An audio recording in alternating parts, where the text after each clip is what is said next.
Keeping up with Wang, exploring the world of fashion.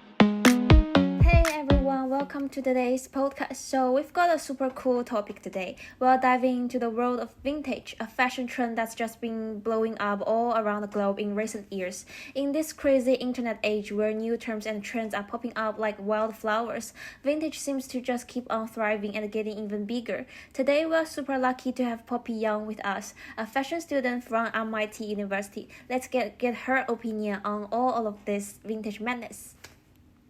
Hey, that is Poppy, and feel quite excited and glad today to have this journey to explore to vintage field in fashion.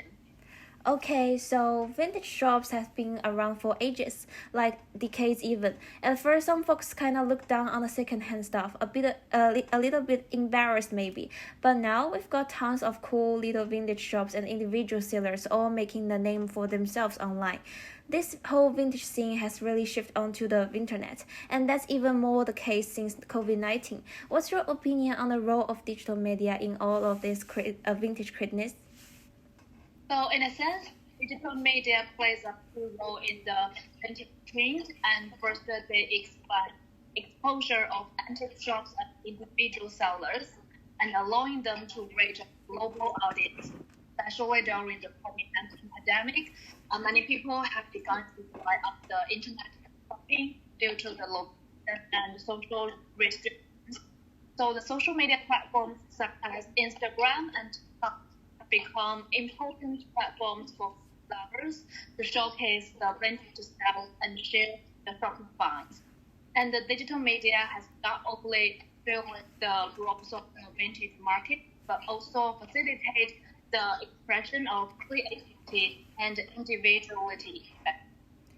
Absolutely. Digital media has been a game changer for vintage. But back in the day, vintage was all about these high quality pieces from the 70s and earlier.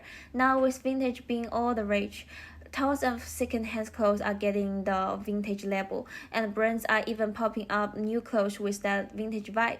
And let's be real, some folks are just hopping on the vintage bandwagon because it's cool, not because they are really into it. Do you think all of this kind of blurring was what vintage really means? And is this whole trend actually doing the fashion world any good? So indeed, the definition of vintage has become more blurred, and in the past, it usually referred to the high-quality fashion from the early period. But today, it has become much broader and includes a variety of periods and styles. And while some people may just follow the trends and buy them because the vintage looks cool, it actually brings some benefits to the fashion world. And first, it promotes a sustainable fashion, encourage people to buy second-hand items and reduce the waste. Secondly, it provides the opportunities for young designers to reinterrupt class styles to create the new vintage fashions. This contributes to diversity and innovation in the fashion industry. I see, but vintage used to be all about those fashion luxurious clothes, like the jaw-dropping outfits from the Great Gatsby. But now with digital media pushing vintage into the mainstream, it's become more accessible, and the fans are getting younger. Do you think vintage has kind of lost its mojo because of this?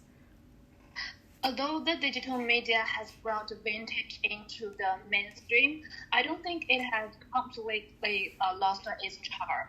So the charm of vintage fashion lies in its uniqueness and sense of history, qualities that will not disappear with the participation of young people. And people can still find a unique style and taste in vintage fashion, no matter their age. Vintage is a unique way of expressing the younger generation, allowing them to highlight their own personality and taste. It is also related to sustainable fashion, and buying the second-hand items helps to reduce the production of new clothes and the waste of the resources. So while the vintage may not be the same as it used to be, it still has appeal in the fashion world because it blends history, innovation, and individuality to provide fashion with more variety and the possibilities. Okay, so speaking of the younger crowd. Besides vintage, there's this whole Y2K trend and other stuff that's all about bringing back to the old school vibes. But I'm wondering, if the internet and social media weren't a thing, would nostalgia still be such big deal in fashion? How do you think? So if the internet and social media no longer existed, I think the vintage would still have some importance in the fashion world. However, it would probably be more, people might rely on the traditional ways, means such as antique stores and second-hand markets to obtain the vintage items. The nostalgic culture and emotional connections will remain and will become precious. So whether there is a digital media or not, nostalgia has its deep-rooted position in the fashion industry. The foundation of this position is that it closely connects people's emotions and cultural heritage. True, nostalgia will always have a place in the world of fashion. Okay, thanks for sharing your opinions, Poppy. We had an interesting conversation today. I'm Rachel. Thanks for listening my podcast. See you in the next episode.